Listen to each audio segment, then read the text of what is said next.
Hey guys, this is John from WaltonsInc.com, and this is Meatgistics.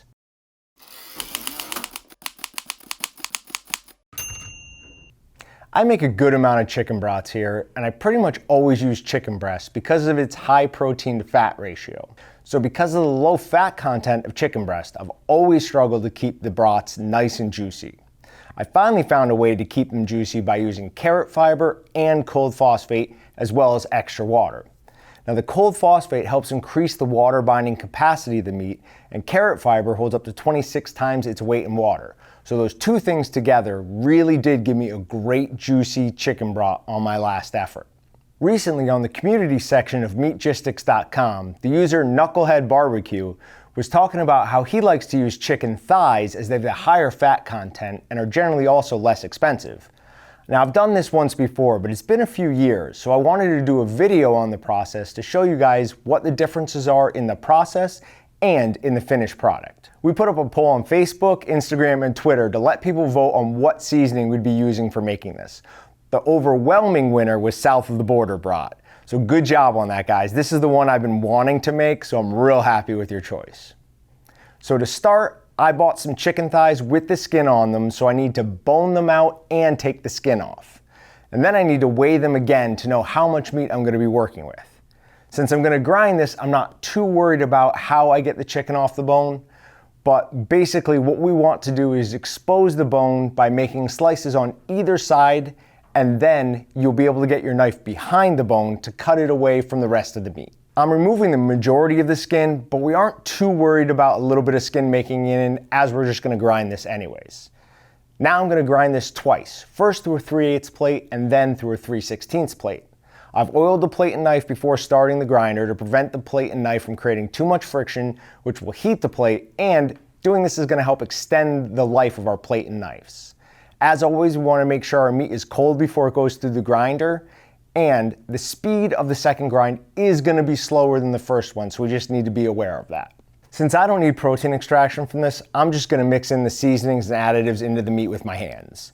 So after deboning, we have 3 pounds of chicken, so we need 2 1/4 ounces of seasoning, a 1/2 ounce of carrot fiber, 1/4 ounce of cold phosphate, 3 ounces of water, and just over a 1/4 pound of cheese. Now I'm going to add the cheese during the last stage of the mixing to prevent smearing it. Since I'm using cold phosphate, I'm going to use 1.5 times the amount of water I normally would for brats. You don't have to do this. I just did it because the increased water holding capacity of the meat means it should be able to handle it, and it'll make stuffing a little bit easier. So now I'm ready to stuff. I've already loaded the canister. I've been careful not to create any pockets, and I'm using 30mm fresh collagen. I've selected the largest stuffing tube that my casing will fit over. Now, to do this, my hand is going to stay by the end of the tube, holding the casing on with some pressure. What I'm trying to prevent here is understuffed casings and blowouts or backflow. So blowout is when the casing just has too much pressure internally and it breaks the casing wall, spilling it all over the place. Then I have to stop, back everything out, put it back in the canister and begin again. So we really want to avoid that. Okay, so to go, my hand is going to stay down here.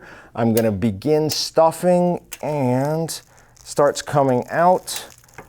And we just want to make it, there we go.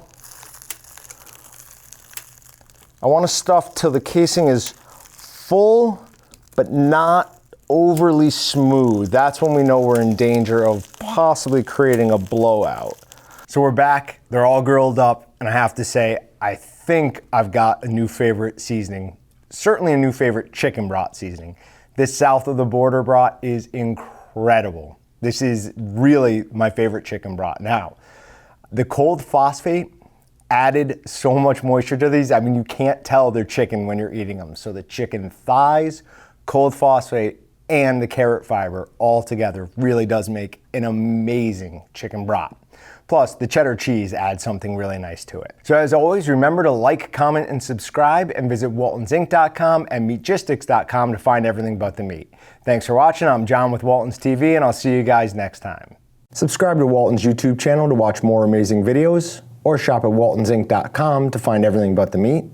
Check out our latest giveaway and sales video here, or watch another handpicked video by clicking here.